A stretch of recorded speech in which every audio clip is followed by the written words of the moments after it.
Gold smuggling ಕೇಸ್ಗೆ ಸಂಬಂಧಪಟ್ಟಂತೆ ರನ್ಯಾ ರಾವ್ ಬಂಧನ ಪ್ರಕರಣ, ನಟಿ ರನ್ಯಾ ರಾವ್ ಜಾಮೀನು ಅರ್ಜಿಯ ವಿಚಾರಣೆ ಆಗ್ತಾ ಇದೆ. ಇಲ್ಲಿ ಆರ್ಥಿಕ ಅಪರಾಧಗಳ ವಿಶೇಷ ನ್ಯಾಯಾಲಯದಲ್ಲಿ ಇದರ ವಿಚಾರಣೆ ನಡೀತಾ ಇದೆ. ರನ್ಯಾ ರಾವ್ ಬಂಧನ ಪ್ರಕ್ರಿಯೆಯನ್ನೇ ಪ್ರಶ್ನೆ ಮಾಡಿದ್ದಾರೆ ವಕೀಲರು. ಯಾಕೆ ರನ್ಯಾ ರಾವ್ನ ಅರೆಸ್ಟ್ ಮಾಡಿದ್ದೀರಿ ನೀವು, ಅವನ್ನ ಅರೆಸ್ಟ್ ಮಾಡುವಂಥದ್ದು ಏನಿತ್ತು ಅಂಥೇಳಿ ರನ್ಯಾ ರಾವ್ ಪರ ವಕೀಲರು ಇದಕ್ಕೆ ಕ್ವಶನ್ ಮಾಡ್ತಾ ಇದ್ದಾರೆ.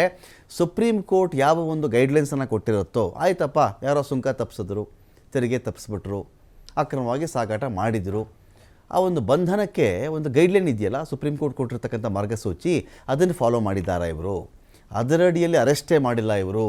ಡಿ ಕೆ ಬಸು ಪ್ರಕರಣವನ್ನು ಉಲ್ಲೇಖ ಮಾಡ್ತಾ ಇದ್ದಾರೆ ರನ್ಯಾ ಪರ ವಕೀಲರು.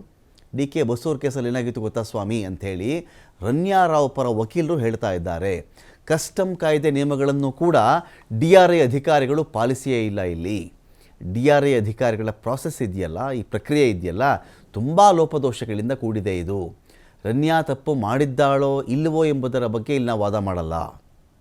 ರನ್ಯಾ ಮಿಸ್ಟೇಕ್ ಮಾಡಿದ್ದಾಳ ಇಲ್ವಾ ಯಾವುದೇ ವಿಚಾರಕ್ಕೆ ಸಂಬಂಧಪಟ್ಟಂತೆ ನಾವಿಲ್ಲಿ ವಾದಿಸ್ತಾ ಇಲ್ಲ. ಆದರೆ ಏನು ಸುಪ್ರೀಂ ಕೋರ್ಟ್ನ ಪ್ರೊಸೀಜರ್ ಇರುತ್ತಲ್ಲ, ಒಂದು ಅರೆಸ್ಟ್ ಮಾಡಬೇಕಾದ್ರೆ ಅದನ್ನು ಫಾಲೋ ಮಾಡಿದ್ದಾರೆ ಇವರು.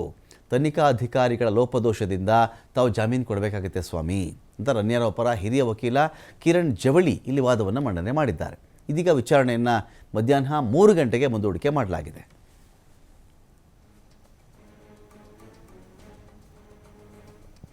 ಹಿಡಿಸ್ಕೊಳ್ಳಿಕ್ಕೆ ಇದೀಗ ಸಂತೋಷ್ ಪಟೇಲ್ ಕಿರಣ್ ಜವಳಿ ವಾದವನ್ನು ಮಾಡ್ತಾ ಇದ್ದಾರೆ. ಇವರು ಸ್ಮಗ್ಲಿಂಗ್ ಮಾಡಿದ್ದಾರಾ ಮಾಡಿಲ್ವಾ ಇದ್ರ ಬಗ್ಗೆ ನಾನು ಚರ್ಚೆ ಮಾಡೋಕ್ಕೆ ಹೋಗಲ್ಲ. ಈಗ ಒಂದು ಪ್ರೊಸೀಜರ್ ಅಂತ ಇರುತ್ತೆ, ಒಬ್ಬ ವ್ಯಕ್ತಿಯನ್ನು ಅರೆಸ್ಟ್ ಮಾಡಲಿಕ್ಕೆ ಸುಪ್ರೀಂ ಕೋರ್ಟ್ನ ಗೈಡ್ಲೈನ್ಸ್ ಇರುತ್ತೆ, ಇದನ್ನು ಫಾಲೋ ಮಾಡಿದ್ದಾರಾ ಇವರು DRIನ ಅಧಿಕಾರಿಗಳು ಅಂತ ಅವರ ಒಂದು ವಾದ ಇದೆ.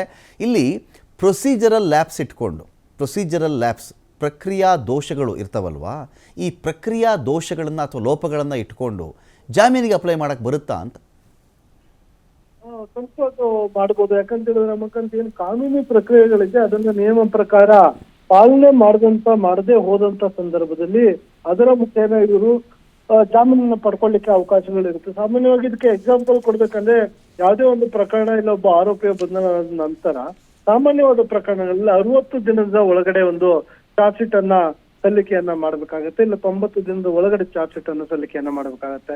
ಸೊ 60 ದಿನದ ಒಳಗೆ ಚಾರ್ಜ್ ಶೀಟ್ ಸಲ್ಲಿಕೆ ಮಾಡಿದ್ರೆ ಅದಕ್ಕೆ ಕಾರಣವನ್ನ ನ್ಯಾಯಾಲಯಕ್ಕೆ ಇವರು ಕೊಡ್ಬೇಕಾಗತ್ತೆ. ಕೊಡದೆ ಹೋದಲ್ಲಿ ಆಟೋಮೆಟಿಕ್ ಆಗಿ 60 ದಿನದ ನಂತರ ಅದು ಯಾವುದೇ ಆರೋಪಿ ಆಗಿದ್ರು ಜಾಮೀನನ್ನ ಆಟೋಮೆಟಿಕ್ ಆಗಿ ನ್ಯಾಯಾಲಯ ಅವನಿಗೆ ಕೊಟ್ಬಿಡುತ್ತೆ. ಸೊ ಇದು ಪ್ರೊಸೀಜರ್ ಅನ್ನ ಫಾಲೋ ಮಾಡದೇ ಇದ್ದಂತ ಸಂದರ್ಭದಲ್ಲಿ ಆಗುವಂತಹ ಒಂದು ಎಕ್ಸಾಂಪಲ್ ನಾನು ಕೊಡ್ತಾ ಇರುವಂತದ್ದು. ಸೊ ಇದರಲ್ಲೂ ಕೂಡ ಅದೇ ರೀತಿಯಾಗಿ ರನ್ಯಾ ಬಂಧನ ಮಾಡಿದಂತ ಸಂದರ್ಭದಲ್ಲಿ ಸುಪ್ರೀಂ ಕೋರ್ಟ್ ನ ಮಾರ್ಗಸೂಚಿಗಳು ಯಾವುದನ್ನು ಕೂಡ ಇವರು ಪಾಲನೆಯನ್ನ ಮಾಡ್ಲಿಲ್ಲ. ಸೊ ಆಕೆಯನ್ನ ಬಂಧನ ಮಾಡಿದರೆ ಆಕೆಯ ಹಕ್ಕುಗಳನ್ನ ಕಿತ್ಕೊಳ್ಳಲಾಗಿದೆ, ರಾತ್ರಿಡೀ ಆಕೆಗೆ ವಿಚಾರಣೆಯನ್ನ ಮಾಡಲಾಗಿದೆ.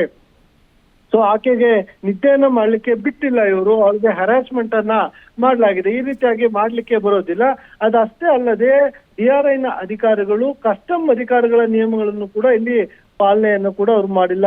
ಕಸ್ಟಮ್ ಅಧಿಕಾರಿಗಳ ಪ್ರಕಾರ ಏನು ಕಸ್ಟಮ್ ಸೆಕ್ಷನ್ಸ್ ಗಳು ಏನ್ ಬರುತ್ತೆ 102 ಅಡಿಯಲ್ಲಿ ಕೂಡ ಇವ್ರು ಪ್ರೊಸೀಜರ್ ಅನ್ನ ಮಾಡ್ಕೊಳ್ಬೇಕಿತ್ತು, ಅದ್ ಯಾವ್ದನ್ನು ಕೂಡ ಇವ್ರು ಮಾಡ್ಕೊಂಡಿಲ್ಲ.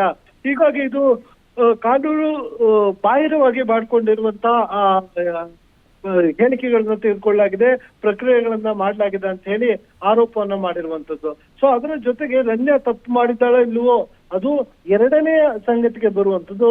ಅದು ನಂತರ ಮಾಡಿದ್ರೆ ಆಕೆ ಶಿಕ್ಷೆ ಆಗುತ್ತಾ ಬಿಡುತ್ತಾ ಅದು ಸೆಕೆಂಡ್ರಿ. ಆದ್ರೆ ಇಲ್ಲಿ ನೀವು ಯಾವುದೇ ಒಂದು ಪ್ರೊಸೀಜರ್ ಅನ್ನ ಮಾಡ್ಬೇಕಾ, ಎಂಟ್ರಿ ಆದ ತಕ್ಷಣ ನೀವು ಮೆಟಲ್ ಡಿಟೆಕ್ಟರ್ ಇಂದ ಚೆಕ್ ಮಾಡಿದ್ರೆ ನಿಮ್ಮ ಬಳಿ ಚಿನ್ನ ಇದೆಯಾ ಅಲ್ವಾ ಅನ್ನೋದು ಗೊತ್ತಾಗ್ಬೇಕು. ಸೊ ಇದು ಬಾಡಿಯನ್ನ ಚೆಕ್ ಮಾಡಿದಾಗ ಎಲ್ಲೂ ಕೂಡ ಮೆಟಲ್ ಡಿಟೆಕ್ಟರ್ ನಲ್ಲಿ ಚಿನ್ನಾಭರಣ ಕಾಣಿಸಿಲ್ಲ, ಆದ್ರೆ ಆಕೆ ದೇಹದಲ್ಲಿ ಚಿನ್ನಾಭರಣ ಇತ್ತು ಅಂತ ಇವರು ಅಲ್ಲಿ ಉಲ್ಲೇಖವನ್ನ ಮಾಡ್ತಾರೆ. ಅದು ಆಕೆ ಶೂನಲ್ಲಿ ಮತ್ತು ಬೆಲ್ಟ್ ನಲ್ಲಿ ಬೇರೆ ಬೇರೆ ವಸ್ತುಗಳಲ್ಲಿ ಇಲ್ಲ ದೇಹದ ಭಾಗಗಳಲ್ಲಿ ಸಿಕ್ಕಿರುವಂತದ್ದು. ಸೊ ಹೀಗಾಗಿ ಅದು ಕೂಡ ಇವರು ಮಾಡಿರುವಂತದ್ದು ಸುಳ್ಳು ಇಲ್ಲಿ ಕೊಟ್ಟಿರುವುದು ಅಂತ ಹೇಳಿ ಅವರು ಆರೋಪವನ್ನ ಮಾಡ್ತಾರೆ. ಅದ್ರ ಜೊತೆಗೆ DK ಬಸು ಅವರ ಒಂದು ಆದೇಶವನ್ನ ಆ ಪ್ರಕರಣವನ್ನ ಉಲ್ಲೇಖವನ್ನ ಮಾಡಿ ಅಲ್ಲಿ ಇವರು ವಾದವನ್ನ ಮಂಡಿಸಿರುವಂತದ್ದು. ನಾನು ಯಾವುದೇ ಹಂತದಲ್ಲೂ ಕೂಡ ಇವರ ಆರೋಪಗಳ ಬಗ್ಗೆ ನಾನು ವಾದವನ್ನ ಮಾಡ್ತಾ ಇಲ್ಲ. ಆದ್ರೆ ಲ್ಯಾಪ್ಸ್ ಆಫ್ ಪ್ರೊಸೀಜರ್ ಏನಿರುತ್ತೆ, ಇವರು ಯಾವ ರೀತಿಯಾಗಿ ಕಾನೂನು ನಿಯಮಗಳನ್ನ ಪಾಲನೆಯನ್ನ ಮಾಡಿಲ್ಲ. ಈಕೆಗೆ ಮಾಡಿರೋ ಹರಾಸ್ಮೆಂಟ್ ಇರ್ಬೋದು, ಇಲ್ಲ ಕಾನೂನು ಸರಿಯಾದ ರೀತಿಯಲ್ಲಿ ಏನಿದೆ ಸುಖ ಸುಮ್ಮನೆ ಆರೋಪಗಳನ್ನ ಮಾಡಿರುವಂತದ್ದು. ಅರೆಸ್ಟ್ ಮಾಡಿದ ತಕ್ಷಣ ಅರೆಸ್ಟ್ ಮೆಮೋವನ್ನು ಕೊಡ್ಬೇಕು, ಸಂಬಂಧಿಕರಿಗೆ ಮಾಹಿತಿಯನ್ನು ಕೊಡಬೇಕು. ಯಾವ ಕೆಲಸಗಳು ಕೂಡ ಇಲ್ಲಿ ಆಗಿಲ್ಲ.